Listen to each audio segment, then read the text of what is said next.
ನಗರಕೆರೆ ಅಂತದೊಂದು ಗ್ರಾಮ. ಇಬ್ಬರು ದಾಂಪತ್ಯ, ಗಂಡ ಹೆಂಡತಿ, ಬಡತನ, ಕೂಲಿ ಕೆಲಸವೇ ಜೀವನಾಧಾರ. ಒಂದೇ ಒಂದು ಎಮ್ಮೆ ಸಾಕಿದ್ಲ ಆ ಎಮ್ಮ. ಅದರಲ್ಲೇ ಜೀವನ ನಡೀತಿತ್ತು. ಏನಪ್ಪ ವ್ಯತ್ಯಾಸ ಅಂದ್ರೆ, ಹೆಂಡತಿಗೆ ದೇವ್ರು ಅಂದ್ರೆ ಬಹಳ ಭಕ್ತಿ, ಗಂಡನಿಗೆ ಮಾತ್ರ ದೇವ್ರ ಕಂಡ್ರೆ ಆಯ್ತಿರ್ಲಿಲ್ಲ. ಆ ತಾಯಿ ಬೆಳಗಿನ ಜಾವ ಎದ್ದು ಸ್ನಾನ ಮಾಡಿ ಕೈಲೆಡ್ಗೆ ಗಂಧದ ಕಡ್ಡಿ ಹಿಡ್ಕೊಂಡು ಮನೆಯಲ್ಲಿರೋ ಕಿಟಕಿ, ತಪ್ಪಲೆ, ಚೊಂಬು ಎಲಕ ಪೂಜೆ ಮಾಡೋಳು. ಇವನು ಮನಗುತ್ತವೆ ಬೈವ, ಮನೆಗೇನು ಬೆಂಕಿಂಕಿ ಹಾಕ್ಬಿಡಿ ಹಂಗಮ್ಮಿ ಅಂತ. ಅದ್ಯಾಕಂಗಂದಿ ಸುಮ್ಮಿರಪ್ಪ, ದೇವ್ರ ಪೂಜೆ ಮಾಡ್ತಾವನಿ. ಯಾವ ದೇವ್ರಿಗೆ ಪೂಜೆ ಮಾಡೋದು? ನೀನ್ ಕಲ್ ದೇವ್ರಿಗೆ, ನಿನ್ ಮನೆ ಪೋಡ್ತೊಳಗ ಅವನ ಆ ದೇವ್ರು ಒಂದು ಬೈತಿದ್ದ. ಅವನು ಎಲ್ಲ ಅವನೇ ಸುಮ್ಮಿರ್, ನಾನು ಪೂಜೆ ಮಾಡ್ತೀನಿ ಅಂತ. ಹೆಂಗೋ ಆಗ್ತಿತ್ತು. ಅವಳೊಂದೋಳು ದೇವ್ರಿರುತ್ಕ ನಾವು ಅಂತ. ಅವನನ್ವ, ನಾ ಕೂಲಿ ಮಾಡ್ದೆ ಒಂದಿನ ಮನೆ ಕಬಿಡ್ತೀನಿ ನೋಡುವ, ಊಟ ಮಾಡಿ ನೀನು ಅನ್ನುವ. ಆದ್ರೂ ವೈರುಧ್ಯದ ನಡುವೆನೂ ಬದುಕು ನಡೀತಾ ಇತ್ತು. ಆ ಎಮ್ಮೆ ಗರ್ಭ ಧರಿಸಿತ್ತು, ತೆನೆ ಆಗಿತ್ತು. ಈ ಅಮ್ಮಂಗ್ ನಂಬಿಕೆ, ಹೆಂಗು ಡೈರಿಗೆ ಹಾಲು ಕರೆದು ಹಾಕ್ತೀನಿ, ಸಾಲ ತೀರ್ಸ್ಬೋದಲ್ಲ ಅಂತ ಯಾವುದೋ ಸ್ತ್ರೀಶಕ್ತಿ ಸಂಘದಲ್ಲಿ ಒಂದು 25,000 ಹಣ ಸಾಲ ತಗೊಂಡ್ಬಂದ್ಲು. ಟಿವಿ ಗಿವಿ ತಂದ್ರು, ಮನೆಗೆ ಮಿಕ್ಸಿ ಎಲ್ಲ ತಂದ್ರು ವಸ್ತು. ಎಮ್ಮೆ ಕರ ಆಗ್ತದೆ ಇನ್ನೊಂದು 8 ದಿವಸ ಕಾಯ್ಕಂಗ್ ಕೂತವಳಿ ಅಮ್ಮ. ಗುಳು ಅಂತ ಅಳ್ತಿದ್ಲು. ಗಂಡ ಬಂದ, ಏನ್ ಹಿಂಗೆ ಅಂದ. ಅಯ್ಯೋ ನೋಡಿ ಎಮ್ಮೆಗೆ ಹುಷಾರಿಲ್ಲ, ಎಮ್ಮೆಗೆ ಹುಷಾರಿಲ್ಲ. ಏನಾಯ್ತು? ಹಿಡ್ಕೊಂಡು ಹೋಯ್ತಿದ್ದೆ, ಕಟಾಕೋಕ್ ಹಿಂಗ ಆಗ್ಬಿಡ್ತು. ಡಾಕ್ಟರ್ ಕರ್ಕೊಂಬತ್ತೀನಿರು ಅಂತ ಮದ್ದೂರ್ಗೆ ಹೋದ. ಅವ್ರ ಅಲ್ಲೇ ಡ್ಯೂಟಿ ಮುಗಿಸ್ಕೊಂಡು ಹೋಗಿ ಬಾರಲ್ಲಿ ಕೂತ್ಬಿಟ್ಟವ್ರು ಡಾಕ್ಟ್ರು. ಡಾಕ್ಟ್ರೇ ಬನ್ನಿ ಒಂಚೂರು ಎಮ್ಮೆ ನೋಡ್ರಿ ಅಂದ. ಅವ್ರಂದ್ರು ಇನ್ನೂ ಅರ್ಧ ಬಾಟ್ಲದೇ ಇರು, ಆಮೇಲೆ ಬರ್ತೀನಿ ಅಂದ್ರು. ಅಯ್ಯೋ ಹಂಗನ್ಬೇಡಿ ಸ್ವಾಮಿ, ನಾವು ಬಡವರು, ಬನ್ನಿ ಅದೇನ್ ಕೊಟ್ಟೋನು ಅಂದ. ಅವರು ಸ್ಕೂಟರ್ ಮೇಲೆ ಕಷ್ಟಪಟ್ಟು ಕುಣ್ಸ್ಕೊಂಡ್ ಅವನು ಕುಂತ್ಕನೇನಾರ ಅವನ್ ಬೇರೆ. ಸ್ಕೂಟ್ರಲ್ಲಿ ಇಳಿದ ಸ್ವಾಮಿ ಅಂದ್ರು. ಇಳಿದೇನ್ ಬೇಡ, ಸ್ವಲ್ಪ ಹಂಗೆ ತಿರುಕೋ ಅಂದ್ರು. ಓಹೋ, ಏನ್ ಹಿಂಗ್ ಮನ್ಗದೆ, ಯಾವುದೇ ಕಾರಣಕ್ಕೂ ಬದುಕುದಿಲ್ಲ ಇದು ಅಂದ. ಯೋ ಸ್ಕೂಟ್ರ್ ಇಳಿದ್ ನೋಡಯ್ಯ ಅಂತ ಒಬ್ಬ.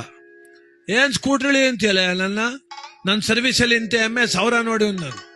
ಬೆಳಿಗ್ಗೆ 4 ಗಂಟೆ ಹೊತ್ತಿಗೆ ಇದ್ಬಿಟ್ರೆ ನನ್ನ ಹೆಸರು ಬೇರೆ ಕಟ್ಟು ಅಂದ್ಬಿಟ್ಟು ಹೊಂಟೋದ ಅವನು. ಸತ್ತೋಯ್ತದೆ ಅಂತ ಡಾಕ್ಟ್ರು. ಈ ಅಮ್ಮ ಅಂತೂ ಇನ್ನೂ ಜ್ವರಗಳಿಗೆ ಶುರುವಾದ್ಲು.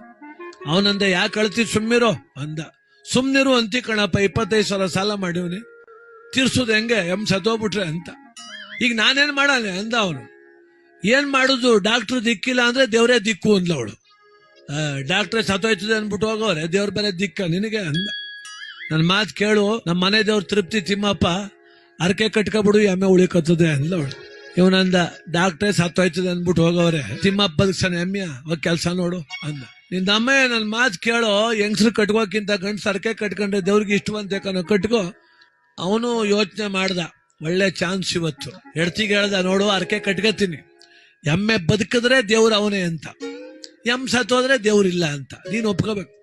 ಎಮ್ಮೆ ಬದುಕಿದ್ರೆ ನಾಳಕ್ಕಿಂದ ಸನಿಮಾತ್ಮಂಗ್ ಗುಡ್ಗೂ ಹೋಗು, ತಿಮ್ಮಪ್ಪನ್ನು ಮಾಡು. ಎಮ್ಮೆ ಸತ್ತೋದ್ರೆ ನಮ್ಮ ಮನೆಯೊಳಗೆ ಒಂದು ಫೋಟೋ ಮಡಗು ಕೂಡುದು, ಎಲ್ಲ ಕಿತ್ ಬೀದಿಗೆ ಬಿಸಾಕ್ಬಿಡ್ತೀನಿ ಅಂತ. ಅವ ಅಮ್ಮನಿಗೆ ಧೈರ್ಯ, ದೇವ್ರ ಮೇಲೆ ಬಹಳ ನಂಬಿಕೆ ಅವಳಿಗೆ. ಇಲ್ಲ ಕಟ್ಕೋ, ನೀನ್ ಹೇಳ್ದಂಗೆ ಆಲಿ ಅಂದ್ಲವಳು. ಇವನು ಅರಕೆ ಕಟ್ತಾ ದೇವ್ರಿಗೆ.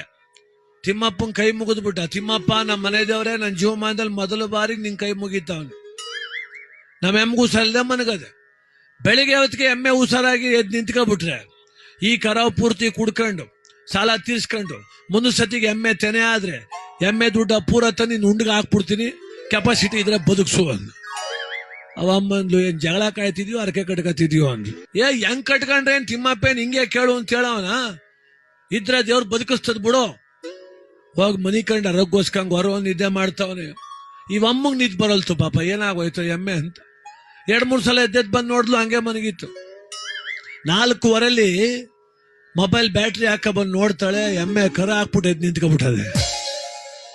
ಅವಳು, ಅಯ್ಯಯ್ಯೋ ಓಡ್ಬಾ ಅನ್ಲು. ಸತ್ತೋಯ್ತಾ ಅಂದ.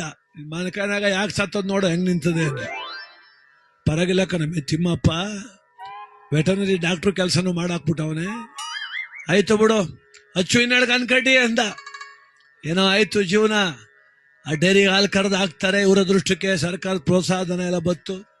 25,000 ಸಾಲ ತೀರ್ಸ್ಬೇಕಾದವಳು 40,000 ಸಂಪಾದನೆನೂ ಮಾಡ್ಬಿಟ್ಲವಮ್ಮ. ಎಮ್ಮೆ ಮತ್ತೆ ತೆನೆ ಆಯ್ತು. ಆನೆ ನಿಂತಂಗ್ ನಿಂತದೆ ಬೀದಿಲಿ ಎಮ್ಮೆ. ರೋಡಲ್ಲಿ ಹೋಗೋರೆಲ್ಲ ಕೇಳ್ತಾರೆ, ಕೊಟ್ಟಿಯೇನ ಎಮ್ಮೆ ಅಂತಾರೆ. ಜೀವ ಹೋಯ್ತಾ ಕುಂತದ ಇವನಿಗೆ. ಎಷ್ಟು ಕೊಟ್ರು ದುಡ್ಡು ತಗೋ ಉಂಡಿಗೆ ಹಾಕ್ಬೇಕು. ಅವನು ಯಾರು ಅಂತಾನೆ, ನೋಡಪ್ಪ ಎಮ್ಮೆ ಚೆನ್ನಾಗದೆ, ನಿನ್ ವ್ಯಾಪಾರ ಏನ್ ಹೇಳಿಯೋ ನಂಗೆ ಗೊತ್ತಿಲ್ಲ, 60,000 ಕೊಡ್ತೀನಿ ಕೊಡು ಅಂತಾನೆ. ಅಯ್ಯೋ ಕಳ್ಳನ ಮಕ್ಳ, ಓಸದ್ 30,000 ಕೇಳ್ತಿದ್ರಲ್ಲಪ್ಪ. ನೀವು 60 ಕೊಟ್ರು ಉಂಡಿಗೆ ಹಾಕ್ಬೇಕು, 70 ಕೊಟ್ರು ಉಂಡಿಗೆ ಹಾಕ್ಬೇಕು. ಏನ್ ತಿಮ್ಮಪ್ಪ ಕೇಳೋಣ ಬಂದನ್ನ, ಅವ್ನ ಯಾವನ್ ಕೇಳೋಣ ಬಿಡು ಅಂತ ತೆಪ್ಪಗೆ ಆಗ್ಬಿಟ್ಟವನೆ. ಹೋಗ್ನೇವಲ್ಲ. ಅವಮ್ಮ ಅಂತಾಳೆ, ನನ್ನ ಮಾತು ಕೇಳು, ಅರಕೆ ಕಟ್ಕೊಂಡಿದ್ದೆ, ಎಮ್ಮೆ ಮಾರ್ಬಿಟ್ಟು ತಗೊಂಡೋಗಿ ದೇವಸ್ಥಾನಕ್ಕೆ ಹಾಕ್ಬಿಟ್ಟು ಬಾ ದುಡ್ಡ ಅಂತ. ಇವನ ಕೂತ್ಕೋ, ಈ ಸತಿ ಇರ್ಲಿ ಸುಮ್ಮನೆ, ಇನ್ನೊಂದ್ಸತಿ ನೋಡ್ಕಮ್ಮ ಅಂದ. ಅವಳಂದ್ಲು, ಇವೆಲ್ಲ ಬೇಡ ಅವತಾರ ನೀನು. ನಮ್ ದೊಡ್ಡಪ್ಪನ ಮಗವ ದೊಡ್ಡ ಸಿಂಗರೇನು ಹಿಂಗೆ ಅರಕೆ ಕಟ್ಕೊಂಡು ತೀರ್ಸ್ತೇ ಹೋದ. ಒಂದ್ ದಿವಸ ಮಳವಳಿತಾವೈತ್, ಆಕ್ಸಿಡೆಂಟ್ ಆಗಿ 2 ಕಾಲು ಕಟ್ಟಾಗ ಹೋಗವೆ ಅಂದ್ಲು ಅವಳು. ಇವ್ ನನ್ನ ಕಾಲಿಗೆ ಗಾಯಸರ ತತ್ತಳಿ ಇವಳು. ಮಾರ್ತೀನಿ ಬಿಡ್ ನಾಳಕ್ಕೆ. ಮಾಣೆಗೆದ್ದ, ಎಮ್ಮೆ ಹಿಡ್ಕೊಂಡು ಹೊರಟ. ಬಹಳ ಬುದ್ಧಿವಂತ. ಮಲ್ಲೊಂದ್ ಕೋಳಿ ಹುಂಜ ಇತ್ತು, ಅದ್ನ ಹಿಡ್ಕೊಂಡು ಹೋದ ಸಂತಿಗೆ. 2 ಕಟ್ಟಾಕ್ಬಿಟ್ಟು ಕುಂತವನೆ. ಯಾರೋ ಬಂದ್ರು, ಎಮ್ಮೆ ಮಾರ್ತೀನಪ್ಪ ಅಂದ್ರು. ಮಾರ್ತೀನಿ ಅಂದ. ವ್ಯಾಪಾರ ಹೇಳು ಅಂದ್ರು. ವ್ಯಾಪಾರ ಹೇಳಕ್ ಮೊದ್ಲೇ ಒಂದ್ ಕಂಡೀಷನ್ ಅಂದ. ಏನು ಅಂದ್ರು. ಎಮ್ಮೆ ತಗೊಂಡ್ಮೇಲೆ ಕೋಳಿ ಹುಂಜ ತಗಲೇಬೇಕು ಅಂದ. ಯಾಕೆ ಅಂದ್ರು. ಹಂಗೆ ನಾವು ನಮ್ಮ ವಂಶದಲ್ಲಿ ಯಾವ್ದು ಒಂಟಿ ಕೊಡುದಿಲ್ಲ ಸ್ವಾಮಿ, ಜೋಡಿಯೇ ನಮ್ ತಾತನ ಕಾಲದಿಂದ ವ್ಯಾಪಾರ. ಇನ್ನೊಂದು ಎಮ್ಮೆ ಇಲ್ವಲ್ಲ, ಅದಕ್ಕೆ ಕೋಳಿ ಹುಂಜ ಹಿಡ್ಕೊ ಬಂದಿವನೇ ಅಂದ. ಆಯ್ತು ವ್ಯಾಪಾರ ಹೇಳು ಅಂದ್ರು. ವ್ಯಾಪಾರನು ಒಂದೇ ಕಂಡೀಷನ್, 2 ಒಟ್ಟಿಗೆ ಕೊಡುದು, ಬೇರೆ ಬೇರೆ ಕೊಡುದಿಲ್ಲ ನಾನು. ಆಯ್ತು ವ್ಯಾಪಾರ ಹೇಳು ಅಂದ್ರು. ಕೋಳಿ ಹುಂಜು 60,000, ಎಮ್ಗೆ 500 ಅಂದ.